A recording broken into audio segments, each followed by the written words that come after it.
Salut tout le monde, ici Adrian Mercier. Bienvenue sur ma chaîne, dédiée à notre belle planète et aux enjeux de l'écologie. Si vous voulez en apprendre plus sur comment protéger notre environnement et adopter des gestes éco-responsables, pensez à vous abonner pour rester informé. Prêts à explorer ensemble? C'est parti! Bonjour à tous et bienvenue sur ma chaîne. Aujourd'hui, je vais vous parler d'un sujet qui me tient particulièrement à cœur, la dévastation du hameau de la Bérarde, niche dans les Alpes. Dans cette vidéo, nous allons explorer les causes de cette tragédie, les événements qui ont conduit à la destruction de ce lieu emblématique, ainsi que les conséquences sur la communauté locale et l'environnement. Je vous invite à me suivre dans cette réflexion sur la fragilité de notre patrimoine naturel et humain. C'est parti! Suite aux fortes intempéries qui continuent de s'abattre sur les Alpes, le hameau de la Bérarde a été totalement dévasté par la crue d'un torrent. Un phénomène qui risque de devenir de plus en plus fréquent en raison du réchauffement climatique. Des rues inondées, jonchées de boue et de blocs rocheux, des maisons détruites et des habitants évacués dans l'urgence par hélicoptère. Voilà les scènes auxquelles nous avons assisté ce week-end au hameau de la Bérarde, dans les Alpes, Isère, sur les réseaux sociaux. Réseaux sociaux et à la télévision. Ce petit village d'Isère, niche dans une vallée à plus de 1700 mètres d'altitude, est bien connu des randonneurs et alpinistes partants à la découverte des magnifiques paysages des écrins. Aujourd'hui, il n'en reste malheureusement plus grand-chose. Un hameau détruit par un torrent en furie.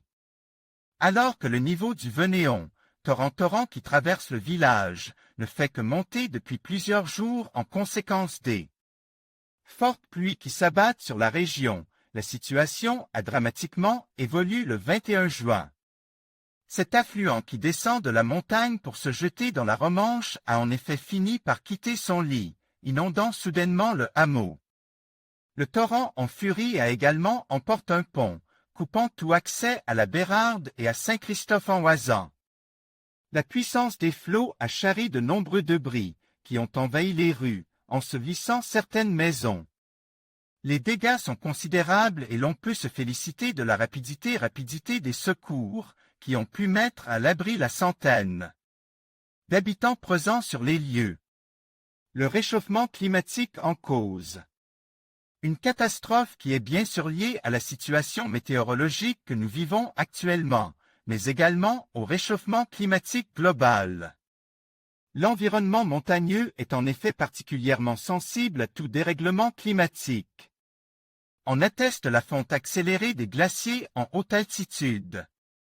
Or, le recul du front glaciaire libéré de vastes zones non végétalisées est très instable.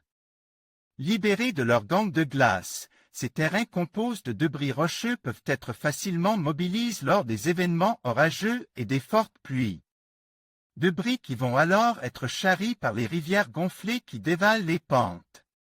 Dans les cas les plus extrêmes, on assiste à ce que l'on appelle des laves torrentielles. Des phénomènes de plus en plus fréquents. Il ne s'agit bien sûr pas de lave en fusion issue d'un volcan, bien que l'effet destructif soit certainement le même. Les laves torrentielles représentent des écoulements rapides très destructeurs, composés d'eau, de sédiments et de blocs rocheux de toute taille. Les blocs charris peuvent atteindre plusieurs tonnes, comme on le voit par exemple sur cette vidéo capturée dans les Alpes suisses ce week-end. Cet écoulement soudain et brutal emporte alors tout sur son passage, rives, ponts, arbres, bâtiments, laissant derrière lui un large sillon chaotique. Bien que ce phénomène soit connu et fréquent dans les environnements montagneux, les conditions climatiques actuelles risquent d'entraîner une augmentation du nombre et de l'intensité de ces phénomènes. Or, comme le montrent les tristes exemples de ces derniers jours, ces catastrophes n'impactent pas uniquement les zones peu habitées de la haute montagne. Ils se propagent jusque dans les vallées, causant d'importants dégâts. De nombreux systèmes sont testés, comme ici et filets, pour tenter de protéger les populations des ravages causés par les laves torrentielles. La puissance et la soudaineté du phénomène rend cependant complique la mise en place d'un dispositif fiable. Miroslav Mrozik, Wikimedia. Comment CCBYSA 4.0. Le problème avec ces phénomènes, c'est qu'ils sont difficilement prévisibles. Reste la prévention, comme le fait de ne pas rester dans le lit d'un cours d'eau, même petit, en cas d'orage ou de fortes pluies. Certains équipements ont été testés pour tenter de stopper les laves torrentielles, mais aucun n'a pour l'instant montré de résultats significatifs. Ces écoulements peuvent en effet charrier des dizaines de milliers de mètres cubes de débris rocheux, à une vitesse qui peut atteindre 50 km/h. En conclusion, la dévastation du hameau de la Bérarde dans les Alpes illustre tragiquement les conséquences des phénomènes naturels exacerbés par le changement climatique. Les glissements de terrain et les crues soudaines, amplifiées par la fonte des glaciers, ont non seulement ravagé les infrastructures, mais ont également profondément affecté la vie des habitants. Il est essentiel de prendre conscience de ces enjeux pour mieux anticiper et protéger nos territoires face à ces défis environnementaux. La résilience des communautés et la mise en place de mesures préventives seront cruciales pour l'avenir de la Bérarde et d'autres régions vulnérables.